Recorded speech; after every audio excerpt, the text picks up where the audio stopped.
Hi friends, Shilpa's channel ಹಾಸನ್ಗೆ ಎಲ್ರಿಗೂ ಸ್ವಾಗತ. ನಾನಿವತ್ತು ಕಡಲೆಬೇಳೆಯಿಂದ ಮಸಾಲ ವಡೆ ಮಾಡೋದು ಹೇಗೆ ಅಂತೇಳಿ ತಿಳಿಸ್ಕೊಡ್ತಾ ಇದ್ದೀನಿ.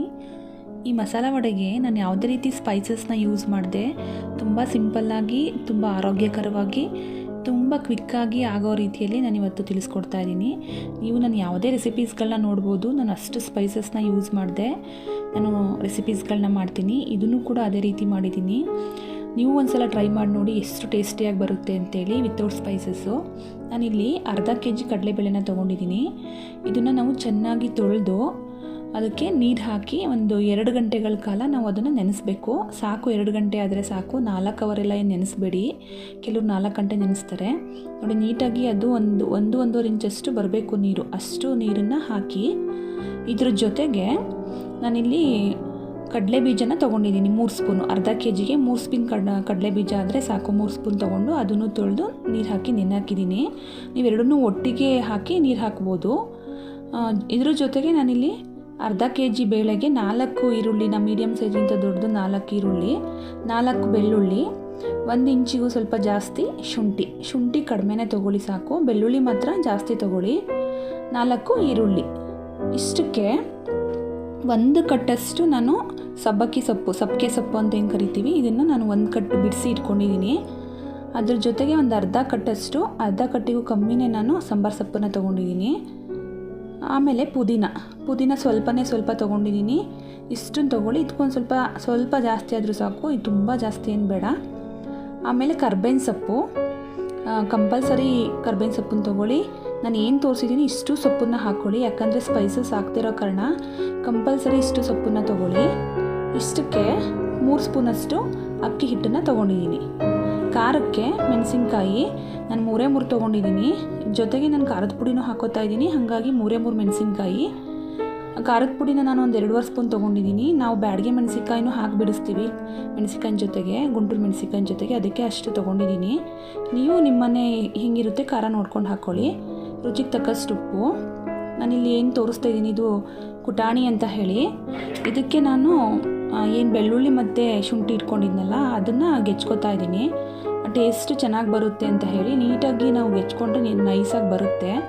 ಹಾಗಾಗಿ ನಾನಿಲ್ಲಿ ಶುಂಠಿ ಮತ್ತು ಅದನ್ನು ಎರಡು ನೋಡಿ ತೋರಿಸ್ತಾ ಇದ್ದೀನಿ. ಶುಂಠಿನ ಇವಾಗ ಹಾಕೋತಾ ಇದ್ದೀನಿ. ಹಾಕ್ಕೊಂಡು ನೀಟಾಗಿ ಅದನ್ನು ಗೆಚ್ಕೊಬೇಕು. ನಿಮಗೆ ಆಗಲ್ಲ ಅಂತಂದರೆ ನೀವು ಮಿಕ್ಸಿಯಲ್ಲೇ ಕೂಡ ಅದನ್ನು ರುಬ್ಕೊಬೋದು. ಬಟ್ ನಾನು ಕುಟಾಣಿಲಿ ಚೆನ್ನಾಗಿ ಆಗುತ್ತೆ, ಟೇಸ್ಟ್ ಬರುತ್ತೆ ಅನ್ನೋ ಕಾರಣಕ್ಕೆ ಕುಟಾಣಿಲಿ ನಾವು ಗೆಚ್ಕೊತಾ ಇದ್ದೀವಿ. ಈ ಹಿಂದಿನ ಕಾಲದಲ್ಲೆಲ್ಲ ಹಿಂದಿನವರು ಕಲ್ಲಲ್ಲೇ ಎಲ್ಲ ಅಡುಗೆ ಮಾಡ್ತಾಯಿದ್ರು, ತುಂಬ ಟೇಸ್ಟಿಯಾಗಿ ಬರ್ತಾಯಿತ್ತು. ನಾವಿವಾಗ ಮಿಕ್ಸಿ ಇಟ್ಕೊಂಡಿದ್ದೀವಿ. ಇದನ್ನಾದರೂ ನಾವು ಇದರಲ್ಲಿ ಕೆಚ್ಕೊಂಡು ಹಾಕ್ಕೊಂಡ್ರೆ ಟೇಸ್ಟ್ ಬರುತ್ತೆ ಅನ್ನೋ ಕಾರಣಕ್ಕೆ ನಾನು ಹಾಕ್ಕೊತಾ ಇದ್ದೀನಿ. ನಿಮಗೆ ಟೈಮ್ ಇಲ್ಲ ಅಂದರೆ ಮಿಕ್ಸಿಯಲ್ಲೇ ಪೌಡ್ರ್ ಮಾಡ್ಕೊಳ್ಳಿ, ಅದು ರುಬ್ಕೊಳ್ಳಿ, ಏನಾಗಲ್ಲ. ನೋಡಿ ಈ ಥರ ಆಗಿದೆ.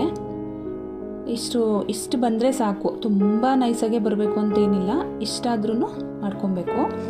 ನಾನೇನು ಮೆಣಸಿನ್ಕಾಯಿ ಇಟ್ಕೊಂಡಿದ್ದೆ ಅದನ್ನು ಚಿಕ್ಕದಾಗಿ ಕಟ್ ಮಾಡ್ಕೊಂಡಿದ್ದೀನಿ. ಇನ್ನು ಸೊಪ್ಪುಗಳು ಅಷ್ಟೇ, ಏನೆಲ್ಲ ಸೊಪ್ಪು ತೋರಿಸಿದ್ದೆ, ಸಬ್ಬಕ್ಕೆ ಸೊಪ್ಪು, ಪುದೀನ, ಕರ್ಬೇವಿನ ಸೊಪ್ಪು ಮತ್ತು ಸಾಂಬಾರು ಸೊಪ್ಪು, ಇಷ್ಟನ್ನು ನಾನು ಸಣ್ಣದಾಗಿ ಹೆಚ್ಚಿಟ್ಕೊಂಡಿದ್ದೀನಿ. ಆವಾಗಲೇ ನಾನು ತೋರಿಸಿದ್ದೆ ಸೊಪ್ಪು ಸಪ್ರೇಟು. ಅದನ್ನು ತೊಳೆದು ನೀಟಾಗಿ ಹೆಚ್ಚಿಟ್ಕೊಂಡಿದ್ದೀನಿ.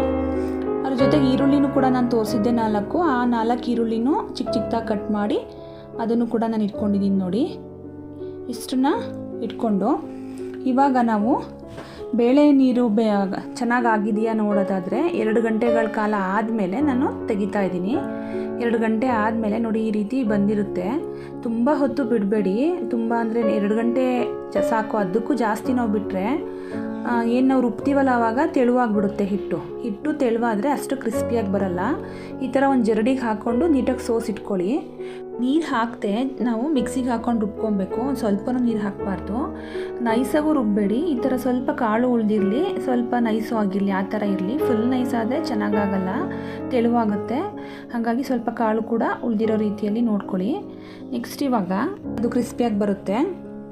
ಅದು ಪೂರ್ತಿ ಎಲ್ಲ ನಾವು ರುಬ್ಕೊಂಡು ಆದಮೇಲೆ ಈ ಥರ ಎಲ್ಲ ರೆಡಿ ಮಾಡ್ಕೊಂಡಿದ್ದೀವಿ ಅನ್ನೋದಾದರೆ ಈ ಟೈಮ್ಗೆ ನಾವು ಎಣ್ಣೆನ ಕಾಯಕ್ಕಿಟ್ಕೊಂಡು ಮೀಡಿಯಮ್ ಫ್ಲೇಮ್ಗೆ ಇಟ್ಬಿಟ್ಟು ಇದನ್ನೆಲ್ಲ ಮಿಕ್ಸ್ ಮಾಡ್ಕೊಳ್ಳೋಣ. ಇವಾಗ ನಾನೇನು ಹೆಚ್ಚಿಟ್ಕೊಂಡಿದ್ದೆ ಅದನ್ನೆಲ್ಲ ಹಾಕೋತಾ ಇದ್ದೀನಿ. ಉಪ್ಪೊಂದನ್ನು ಬಿಟ್ಟು ಇನ್ನು ಉಳಿದಿದ್ದೆಲ್ಲ ನಾವು ಈಗ ಹಾಕ್ಕೊಬೇಕು. ಉಪ್ಪನ್ನ ತಕ್ಷಣಕ್ಕೆ ಹಾಕ್ಕೊಂಡ್ರೆ ನೀರು ಬಿಡ್ಕೊಂಡ್ಬಿಡುತ್ತೆ. ಅದು ಏನು ಈರುಳ್ಳಿ ಜೊತೆಗೆ ಉಪ್ಪು ಸೇರಿಕೊಂಡ್ರೆ ಬೇಗ ಅದು ನೀರಾಗುತ್ತೆ. ಹಾಗಾಗಿ ಉಪ್ಪೊಂದನ್ನು ಬಿಟ್ಟು ಇನ್ನು ಉಳಿದಿದ್ದೆಲ್ಲ ನಾನೇನು ತೋರಿಸ್ದೆ ಆ ಎಲ್ಲದನ್ನು ಹಾಕ್ಕೊಂಡು ನೀಟಾಗಿ ಮಿಕ್ಸ್ ಮಾಡ್ಕೊಳ್ಳಿ. ಇಲ್ಲಿ ನಾವು ಮಿಕ್ಸ್ ಅಷ್ಟೇ ಮಾಡಬೇಕು. ಅಕ್ಕಿ ಹಿಟ್ಟು ತೋರಿಸ್ತಿದ್ದೀನಿ ನೋಡಿ, ಇದನ್ನು ಕಂಪಲ್ಸರಿ ಹಾಕ್ಕೊಳ್ಳಿ. ಇದನ್ನೆಲ್ಲ ಹಾಕ್ಕೊಂಡು ನಾವು ಜಸ್ಟ್ ಮಿಕ್ಸ್ ಮಾಡಬೇಕು. ಅದನ್ನು ಚಕ್ಲಿ ಹಿಟ್ಟು ಥರ ನಾದಬಾರ್ದು, ಮಿಕ್ಸ್ ಮಾಡಬೇಕು. ಚಕ್ಲಿ ಹಿಟ್ಟನ್ನು ನಾದ್ತೀವಲ್ಲ ಆ ಥರ ಎಲ್ಲ ನಾದಬಾರ್ದು, ಜಸ್ಟ್ ಎಲ್ಲ ಮಿಕ್ಸ್ ಆಗೋ ಥರ ನೋಡಿ. ಫೈನಲಿ ನಾನು ಉಪ್ಪು ಹಾಕ್ಕೊಂಡೆ. ಈ ಟೈಮ್ಗೆ ಎಲ್ಲ ಮಿಕ್ಸ್ ಆಗಿದೆ ಅಂದಾಗ ಉಪ್ಪು ಹಾಕ್ಕೊಂಡು ಈ ಥರ ಒಂದು ಕಡೆಗೆಲ್ಲ ಇಟ್ಕೊಳ್ಳಿ. ಟೇಸ್ಟ್ ನೋಡಿಕೊಂಡು ಉಪ್ಪು ಸಾಕಾಗಿಲ್ಲ ಅಂದರೆ ಮತ್ತೆ ಹಾಕ್ಕೊಳ್ಳಿ. ಹಾಕ್ಕೊಂಡು ಒಂದು ಕಡೆಗೆ ನಾನು ನೋಡಿ ಉಂಡೆ ಮಾಡಿ ಇಟ್ಕೊತಾ ಇದ್ದೀನಿ. ನಾವೇನು ಒಂದು ನಿಂಬೆಹಣ್ಣು ಇರುತ್ತಲ್ಲ, ನಿಂಬೆಹಣ್ಣು ಗಾತ್ರಕ್ಕೆ ಉಂಡೆ ಮಾಡಿ ಇಟ್ಕೊಂಡ್ರೆ ಸಾಕಾಗುತ್ತೆ. ಇಷ್ಟನ್ನು ನಾನು ಮಾಡಿಟ್ಕೊಂಡಿದ್ದೀನಿ. ಇವಾಗ ಏನು ಎಣ್ಣೆ ಕಾಯಕ್ಕೆ ಇಟ್ಟಿದ್ವಲ್ಲ, ಅದು ಎಣ್ಣೆ ಕಾದಿದೆಯಾ ಅಂತ ನೋಡೋಕ್ಕೆ ಒಂದು ಚಿಕ್ಕದು ಹಾಕಿದ್ದೆ, ಅದು ಮೇಲೆ ಬಂದಿದೆ. ಅದು ಮೇಲೆ ಬರ್ತಿದೆ ಅಂದರೆ ಕಾದಿದೆ ಅಂತ. ಸೊ ಆವಾಗ ನಾವೇನು ಮಾಡಬೇಕು, ಲೋ ಫ್ಲೇಮಲ್ಲಿ ಇಟ್ಟು ಈ ಥರ ಒಂದು ಕೈಗೆ ಅಂಗೈಗೆ ಉಂಡೆನ ಇಟ್ಟು ಇನ್ನೊಂದು ಕೈಯಿಂದ ಪ್ರೆಸ್ ಮಾಡಿ ಹೆಬ್ಬೆಟ್ಟಿಂದ ಸ್ವಲ್ಪ ತೆಳು ಮಾಡ್ಕೊಂಡು ಈ ಥರ ಮಾಡಿಕೊಂಡು ಹಾಕ್ಕೊಂಡ್ರೆ ಆಯಿತು. ಲೋ ಫ್ಲೇಮಲ್ಲಿ ಇಟ್ಕೊಂಡೆ ನೀವು ಎಲ್ಲ ಹಾಕ್ಕೊಡಿ. ಕಂಪ್ಲೀಟಾಗಿ ಎಲ್ಲ ಹಾಕಾಯಿತು ಅಂತ ಅಂದಮೇಲೆ ಫುಲ್ ಫ್ಲೇಮ್ನ ಬಿಡಿ. ಇಲ್ಲ ಅಂತ ಅಂದರೆ ಏನಾಗುತ್ತೆ, ಎಣ್ಣೆ ಎಲ್ಲ ಥಂಡಿ ಆಗಿಬಿಟ್ಟು ಅದು ವಡೆ ಎಲ್ಲ ಏನಾಗುತ್ತೆ, ಎಣ್ಣೆನ ಹೀರ್ಕೊಂಡು ಎಣ್ಣೆಣ್ಣೆ ಆಗೋಗುತ್ತೆ, ಎಣ್ಣೆ ಕುಡಿಯುತ್ತೆ ವಡೆ. ಹಾಗಾಗಿ ಎಲ್ಲ ಹಾಕಿ ಆದಮೇಲೆ ನಾವು ಫುಲ್ ಫ್ಲೇಮ್ನ ಬಿಟ್ಬಿಡ್ಬೇಕು ಆವಾಗ. ಸೊ ಬಿಟ್ಟು ಒಂದು 3 to 4 ಮಿನಿಟ್ಸ್ ನೀಟಾಗಿ ಅದು ಬೇಯೋವರೆಗೆ ಬಿಡಬೇಕು ನಾವು. ಬೆಂದಿರುತ್ತಲ್ಲ ಆವಾಗ ಇನ್ನೊಂದು ಸೈಡಲ್ಲಿ ನಾವು ತಿರುಗಿಸ್ಕೊಂಡು ಬೇಯಿಸ್ಕೊಬೇಕು. ತಕ್ಷಣಕ್ಕೆ ತಿರುಗಬೇಡಿ, ಒಡೆದೋಗುತ್ತೆ ನೋಡಿ. ಈ ಥರ ಹದ ಬಂದಾಗ ನಾವು ಅದನ್ನು ಎತ್ಕೊಬೇಕು. ಅಂದರೆ ಏನು ಬಬಲ್ಸ್ ಸ್ವಲ್ಪ ಕಮ್ಮಿ ಆಗಿದೆ ನೋಡಿ, ಆ ಬಬಲ್ಸ್ ಕಮ್ಮಿ ಆದಾಗ ಎತ್ಕೊಳ್ಳಿ. ಕಂಪ್ಲೀಟ್ ಕಮ್ಮಿ ಆಗೋರ್ಗೆ ವೆಯ್ಟ್ ಮಾಡಿದರೆ ಎಲ್ಲ ಸೀದೋಗುತ್ತೆ ನೋಡಿ. ಫೈನಲಿ ಈ ಥರ ಬಂದಿದೆ, ತುಂಬ ಚೆನ್ನಾಗಾಗುತ್ತೆ. ಇಷ್ಟೇ ಸಾಕು, ನೀವು ಏನು ಸ್ಪೈಸಸ್ ಹಾಕಬೇಡಿ. ನಾನು ತೋರಿಸಿರೋ ಕ್ರಮದಲ್ಲಿ ನೀವು ಮಾಡಿ. ಕೆಲವೊಂದು ಸಲ ನಾವು ತುಂಬ ಐಟಮ್ಸ್ಗಳೆಲ್ಲ ಹಾಕ್ತೀವಿ, ಅದು ಚೆನ್ನಾಗಾಗಲ್ಲ. ಏನಂದರೆ ನಾವು ಮಾಡೋ ಕ್ರಮದಲ್ಲಿ ಅಡುಗೆ ಇರುತ್ತೆ ಅಷ್ಟೇ.